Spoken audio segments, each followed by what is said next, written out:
You're listening to the Ordinary Vegan Podcast, where we teach you everything you need to know about adopting a plant-based diet full or part-time. Our goal is to empower you to live a long and healthy life.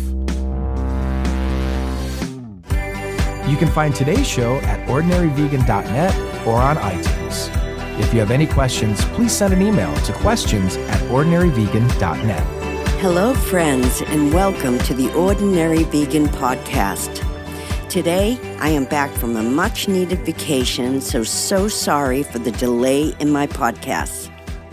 If this is your first Ordinary Vegan Podcast, my name is Nancy Montori, and I have a passion and commitment to improving human health.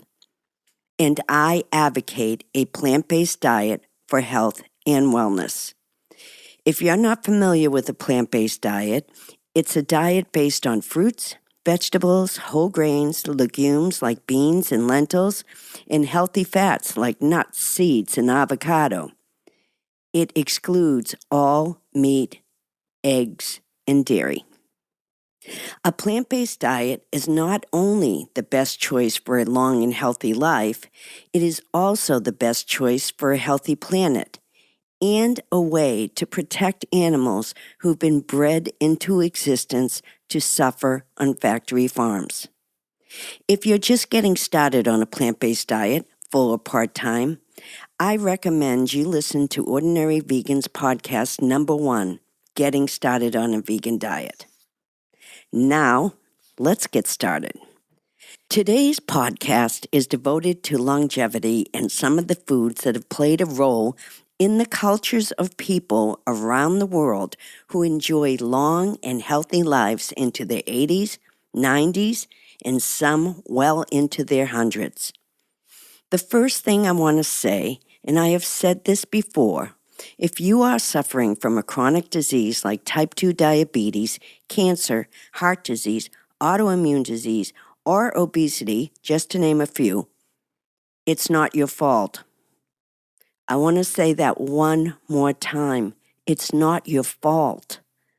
Nutrition is so confusing, and we are constantly bombarded with false advertising, the latest food trends, and unavailable healthy food. But you deserve to live disease-free, and we have to make it our mission to educate ourselves so we don't have to suffer from food-related diseases that cause mortality. So now, let's unlock the secrets to longevity. There is an island south of Tokyo called Okinawa. The island's population is known as one of the longest living people in the world. In fact, there are 34 centenarians per 100,000 people, and they have the world's longest lived women. Not only do they enjoy the world's highest life expectancy, they also stay active well into their 80s and 90s. They also have one of the lowest rates of dementia in the world. So what do they eat? 32% of their diets are centered around vegetables, especially one called the sweet potato. As a matter of fact, at one point back in the 1910s, 20s, 30s, 40s, and 50s, 67% of Okinawan calories were from sweet potatoes. So the diet of the longest living people in the world was mainly sweet potatoes. It's pretty simple. Sweet potatoes are one of the healthiest foods on this planet. The Okinawans variety were purple or yellow, which have a close relationship to our orange sweet potato. So what makes them one of the healthiest foods on the planet? Sweet potatoes are an excellent source of vitamin A in the form of beta-carotene. Not only that, they contain over 400% of your daily needs for vitamin A. Vitamin A plays a critical role in maintaining healthy vision, skin, bones, and it is also a powerful antioxidant. And like all antioxidants, It is involved in reducing inflammation through fighting free radical damage. Consuming a diet high in antioxidants is a natural way to slow aging. And there's no better way to consume vitamin A than with a sweet potato. Sweet potatoes are also a very good source of vitamin C, manganese, copper, potassium, fiber, niacin, and B vitamins. And they're so easy to consume. My favorite way to eat a sweet potato is to stuff it with all my favorite vegetables, or just bake it and drizzle it with maple syrup, or make some baked sweet potato fries. Bottom line, you can't go wrong with this healthy, versatile, colorful, plant-based wonder food. Another mainstay of an Okinawan diet is grains. 23% of their diet is grains, and 16% are beans. Okinawans also love their tofu, turmeric, and goya, which is a bitter melon. Tofu is mainly consumed in the morning in miso soup with a local seaweed. Turmeric is a spice that is widely used in India and found throughout the tropical regions of Asia and the Middle East, but not in Japan. Spices are generally not used in Japanese culture. So instead of using turmeric as a spice, Okinawans make a tea as a way to consume turmeric. They call it shanpeen, and please pardon my bad pronunciation of that. And they prepare it by adding jasmine flowers and a quarter teaspoon of turmeric powder to a cup of boiling water. They stir it and let it steep for a few minutes. I personally would recommend adding some lime or lemon juice and a little sweetness like maple syrup. Okinawans also drink turmeric teas as a way to prevent hangovers. They drink a cup before drinking alcohol because turmeric is known to detoxify the liver. Less than 15% of their calories are from fish, meat, and eggs, which is up from 2% in the 1950s. This happened because following World War II, the United States established an army base in the middle of Okinawa, and Western influences, like food, made its way in. Milk and meat consumption increased, and sadly, so did cancers of the lung, breast, and colon, which doubled. Now, let's move to another part of the world, Sardinia, Italy, the home of the longest-lived men. Sardinia, Italy, is an Italian island in the middle of the Mediterranean. Scientists have been trying for years to discover the secrets of why these men, and women by the way, live such long lives. At least 371 of Sardinia's current population have reached the 100 years mark, which is 20 times greater than the United States. The secret to the Sardinians' long life was the subject of a study called AKIA, an acronym for Akent Anos, a traditional toast in the Sardinian culture that means, may you live to be 100 years old. What that study found is that the Sardinian diet is crucial to their longevity. 47% of their diet, nearly half of their daily intake of food, is whole grains. I can't emphasize the importance of whole grains enough. So many people I know don't consume enough whole grains. Whole grains contain all the essential parts and naturally occurring nutrients of the entire grain seed in their original proportions. If the grain has been processed like cracked, crushed, rolled, or cooked, the food product should deliver the same balance of nutrients that are found in the original grain seed. So that means 100% of the original kernel must be present to qualify as a whole grain. Whole grains include oats, brown rice, rye, quinoa, and buckwheat. Barley is the number one whole grain for Sardinians. Not only do they include it in their minestrone soup, they also ground barley into flour for bread. Barley bread has a much lower glycemic index than wheat bread. Although barley may not be as popular as other whole grains like oats, wheat, quinoa, barley has impressive health benefits. Barley is rich in manganese. If you've listened to my earlier podcasts, you know manganese-rich diet is essential for anyone suffering from any mental health problems, including anxiety and depression. Manganese also plays a major role in bone production, skin integrity, and blood sugar control. And just like that vitamin A in sweet potatoes, manganese also protects against free radical damage.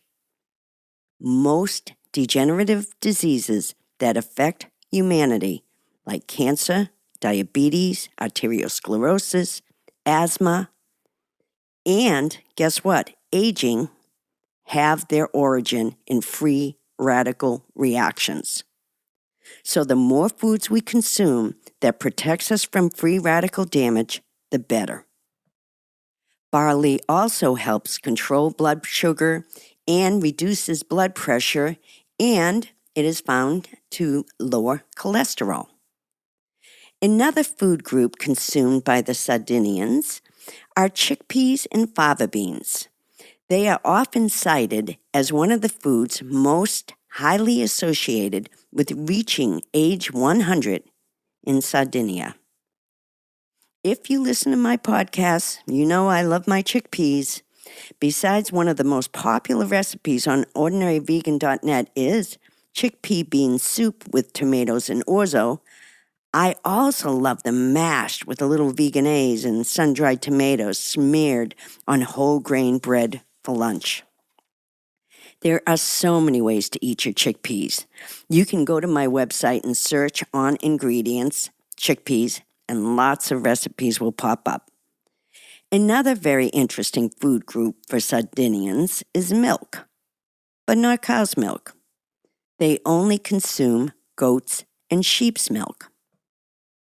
And last but not least, their consumption of meat, fish, and poultry is less than 5%.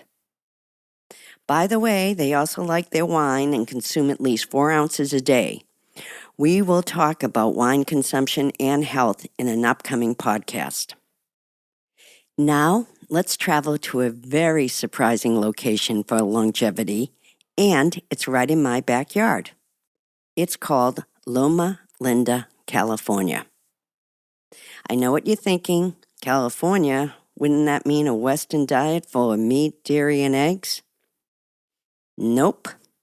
What sets Loma Linda, California apart from the rest of the country is that it is home to a large population of Seventh-Day Adventists. Seventh-Day Adventists are conservative Protestants who distinguish themselves from other Christians because they evangelize with health. Adventists cite Genesis 1:29. And God said, Behold, I have given you every herb-bearing seed which is upon the face of the earth, and every tree in the which is the fruit of a tree-yielding seed. To you it shall be the meat. The Adventists eat a well-balanced diet that includes fruits, nuts, and seeds.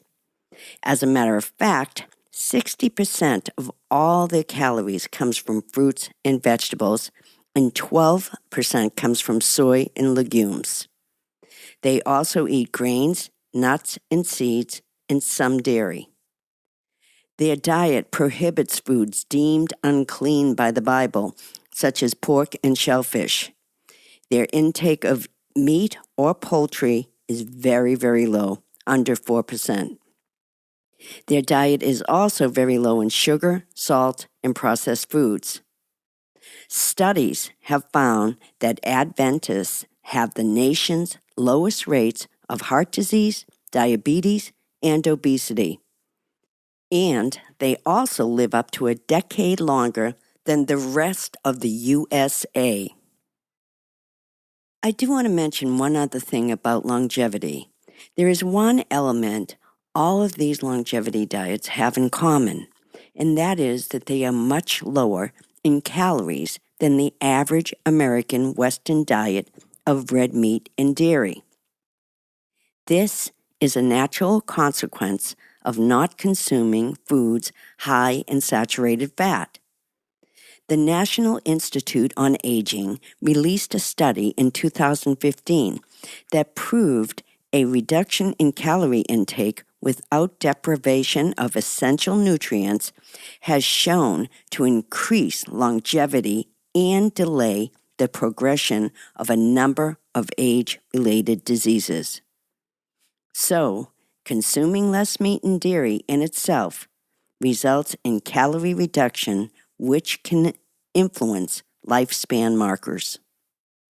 I will include a link to that study in this week's podcast show notes. Now, let's go into Ordinary Vegan's kitchen and cook up a delicious longevity recipe. Today's plant-based recipe will include my favorite anti-aging ingredient, sweet potatoes. They are oil-free sweet potato muffins with dried cherries and walnuts. I recommend making a big batch, freezing them individually for a healthy grab-and-go snack. Throw them in your car or in your purse, and by the time you need your healthy snack, it will be unfrozen and ready to eat. Here are the ingredients. 1 cup of sweet potato puree, and you make this by peeling and cutting 2 large sweet potatoes into 2-inch chunks. In a large saucepan, cover the potatoes with water and bring to a boil and cook until tender, which will take about 20 minutes.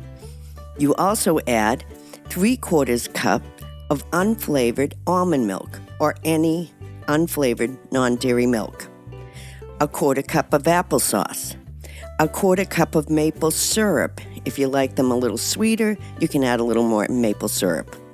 1.5 cups of whole wheat flour, 1.5 teaspoons of baking powder, 1 teaspoon of baking soda, 1/2 teaspoon of salt, 1/2 teaspoon of ground cinnamon, 1/4 teaspoon of ground ginger, 1/8 teaspoon of ground nutmeg, 1/2 cup of dried cherries or cranberries, and 1/4 cup of chopped walnuts.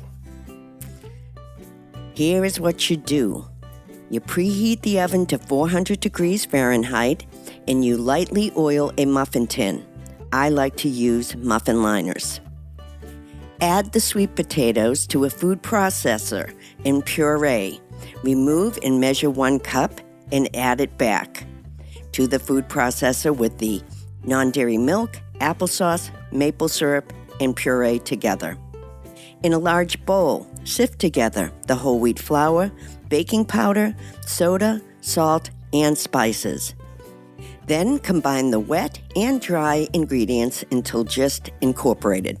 The batter should be on the thicker side, but you can add more non-dairy milk if it's too thick. Spoon the batter evenly into a prepared muffin pan. Bake for 25 to 28 minutes or until a toothpick inserted into the center of the muffin comes out clean.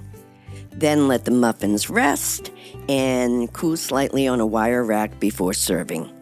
You can find this recipe on ordinaryvegan.net/sweet potato muffins or in this week's show notes.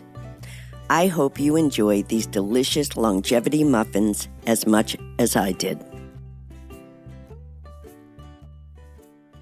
Well, that is it for today.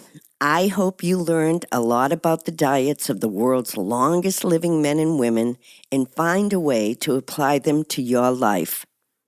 We can consume foods that can heal us, or we can consume foods that can kill us. Once we know the difference, we are on the road to a healthy, happy, long life. Before I go today, I want to say once again how thankful I am for all of you in your kind reviews, emails, and support. It is definitely what keeps me going. You can find all my podcasts on ordinaryvegan.net/playlist or on iTunes. You can find all my delicious plant-based recipes on ordinaryvegan.net. If you get a chance, please write a review in iTunes. It is always greatly appreciated. And the more reviews, the better the ranking in iTunes, and the more people we reach with our health and wellness message. Till next time. Thanks for joining our plant-based community today. Together, we can accomplish great things. Please subscribe so you don't miss any of Ordinary Vegan's recipes and plant-based tips. If you have any questions or feedback, email us at questions@ordinaryvegan.net. Until next time.